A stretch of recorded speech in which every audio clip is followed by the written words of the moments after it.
Hydraa commissioner సంతకం forgery చేసి నకిలీ ఫైర్ ఎన్ఓసీ సమర్పించారనే ఆరోపణల నేపథ్యంలో నమోదైన కేసుపై new year college principal Shravan Kumar మీడియాతో మాట్లాడారు. ఈ సందర్భంగా వారు మాట్లాడుతూ తమ కళాశాలకు అన్ని అనుమతుల పత్రాలను పూర్తిగా చట్టబద్ధమైన విధానంతోనే సమర్పించిందని పేర్కొన్నారు. తమ సంస్థ ఎలాంటి ఫోర్జరీకి పాల్పడలేదని, ఎక్కడైనా మోసం జరిగి ఉంటే దాన్ని సమగ్ర విచారణ జరిపి నిజానిజాలు వెలుగుతీయాలని కోరారు. తమకు హైడ్రా నుంచి నోటీస్ అందని, ఈ నోటీసులకు అవసరమైన అన్ని ఆధారాలతో సమాధానం ఇస్తామని తెలిపారు. అధికారుల దర్యాప్తుకు పూర్తిగా సహకరిస్తామని తెలిపారు. పేదల కోసం ఏర్పాటు చేసిన ఈ కాలేజీకి తక్కువ ఫీజుతో విద్యార్థులు ఉన్నత శిఖరాలు అధిరోహించడానికి ఏర్పాటు చేయడం జరిగిందని తెలిపారు. ప్రభుత్వం ఎలాంటి కాలేజీపై ఇలా ఒత్తిడి చేయడం ఎంతవరకు సబబు అని ప్రశ్నించారు. తక్షణమే ప్రభుత్వం స్పందించి తమకు న్యాయం చేయాలని విజ్ఞప్తి చేశారు.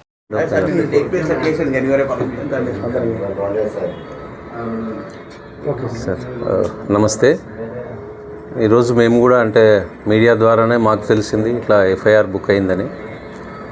మేము 2025-26 సంవత్సరానికి 26-27 ప్రస్తుత అకాడమిక్ ఇయర్కి కూడా మేము అఫిలియేషన్ వచ్చింది. ఇప్పుడు ఏంటంటే ఫైర్ ఎన్ఓసి అనేది మేము ఒక కన్సల్టెంట్ని అప్రోచ్ అయినాం. 2024-25-26 కూడా అట్లే వచ్చినారు. మేము వాళ్ళకు కొంత కన్సల్టెంట్స్కి డబ్బులు పెట్టినాము. కావాల్సిన ఫైర్ ఎస్టింగ్విషర్సు, పైన మోటరు, కింద మోటరు, స్ప్రింక్లర్స్ ఇవన్నీ పెట్టినాము. దాని తర్వాత మీకు ఫైర్ ఎన్ఓసి ఇస్తామని చెప్పినారు, తెచ్చిచ్చినారు. ఈసారి కూడా మళ్ళీ కొంత అమౌంట్ పే చేసినాము. ఎందుకంటే మాకు ఇంటర్మీడియట్ బోర్డు ప్రతి సంవత్సరం కూడా రెన్యువల్ అనేది ఉంది. దానికోసం fire NOC, structural soundness, ground sports certificate and sanitary certificates ఇవి ప్రతి సంవత్సరం మేము ప్రొడ్యూస్ చేయాలి. అవి చేస్తున్నాము. ఈసారి కూడా చేసినాము. అఫిలియేషన్ వచ్చింది కాలేజీకి. సో పిల్లలు ఎన్రోల్ అయినారు. ఇప్పుడు దీంట్లో ఈ ఎవరైతే కన్సల్టెంట్ ఇచ్చిన ఫైర్ ఎన్ఓసి ఉందో అది ఫోర్జరీ చేసినారు, ఫైర్ ఆఫీసర్ది రంగనాథ్ గారిది అని మాకు తెలిసింది. అది మేము ఉద్దేశపూర్వకంగా మేము చేసిన తప్పు కాదు.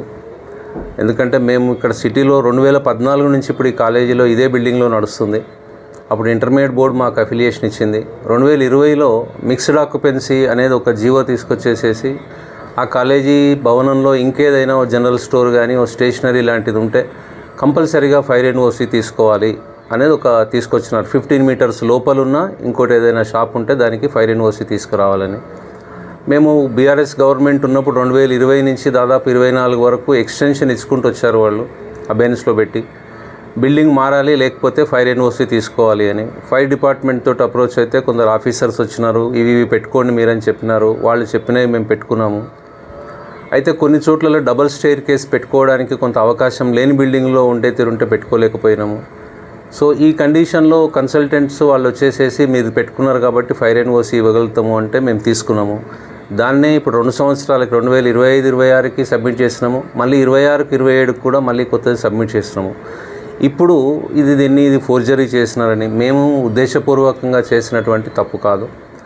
ఇంకొకటి మేము గౌరవ ముఖ్యమంత్రి గారు, విద్యాశాఖ మంత్రి గారికి, బోర్డు కార్యదర్శి గారికి మేము మా అప్పీల్ ఏంటంటే మీరందరూ చదువుకున్న వాళ్ళు హైదరాబాదులో ఉండే పరిస్థితులు మేము నిరుద్యోగులం పెట్టుకున్నటువంటి చిన్న కాలేజీలు ఇవి. మేము ఎందుకంటే ఒక 40 మందికి ఎంప్లాయ్మెంట్ ఇస్తున్నాము. ఒక 750 మంది ఇక్కడ కళాశాలలో చదువుతున్నారు. మేము గవర్నమెంట్ స్కూల్లో చదివిన పిల్లలకు ఫ్రీ ఇస్తాము. సింగిల్ పేరెంట్ ఉంటే 50% ఇస్తాము. మెరిట్ ఉన్న పిల్లలకి కన్సెషన్ ఇస్తాము. మా ఉద్దేశం ఏంటంటే కార్పొరేట్లో చేసే కంటే మనం తెలంగాణలో పుట్టినాము. కొంతమందికి మనం ఇక్కడ చదువు చెప్పుకొని మనము మంచి విద్యను అందియాలని పెట్టినటువంటి కళాశాలలు. మాకేం బ్రాంచెస్ లేవు. మేము ఎవరినో మోసం చేయాలనేటువంటి ఉద్దేశం అస్సలు లేవు. సో అందుకోసం గౌరవ పెద్దలు హైదరాబాద్లో ఉండేటువంటి పరిస్థితి దాదాపు ఇక్కడ నుంచి ఒక 5 కిలోమీటర్ల దూరంలో కూడా ఫైర్ ఎన్ఓసి దొరికే బిల్డింగ్ మేము చాలా సమయం ప్రయత్నిస్తున్నాము, కానీ దొరకట్లేదు. ఎవరు బిల్డింగ్ కట్టినా కూడా దాన్ని కమర్షియల్గానే కడుతున్నారు. ప్రతి ఇంచు కూడా ల్యాండ్ చాలా లక్షల్లో ఉంటుంది కాబట్టి వాళ్ళు కూడా అట్లాంటివే కడుతున్నారు.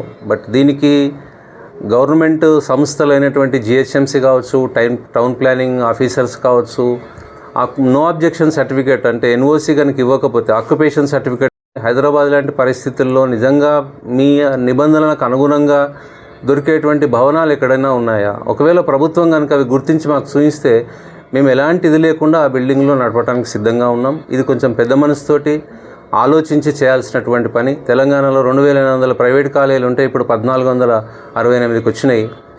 ఇప్పుడు ఇంకా పోయేతురుంటే మరి విద్యా పరిస్థితి ఏమవుతుందో మాకు తెలియదు. సో పెద్దలు ఇది పెద్ద మనసుతోటి అర్థం చేసుకొని, అంటే మేము ఇది చేసి మేము ఉద్దేశపూర్వకంగా చేసిన తప్పు కాదు కాబట్టి మాకు ఒకవేళ చేంజెస్ ఇవి చేసుకుంటే ఇస్తాము. గవర్నమెంట్ కొంచెం రిలాక్సేషన్స్ ఇచ్చి ఒక రూమ్కి ఒక ఫైర్ ఎక్స్టింగ్విషర్ పెట్టుకోండి, మీరు స్ప్రింక్లర్స్ పెట్టుకోండి, ఇస్తామంటే మేము ఇస్తాం. మా పిల్లల భద్రత మాకు కూడా ముఖ్యం, మేము దాన్ని తప్పనం.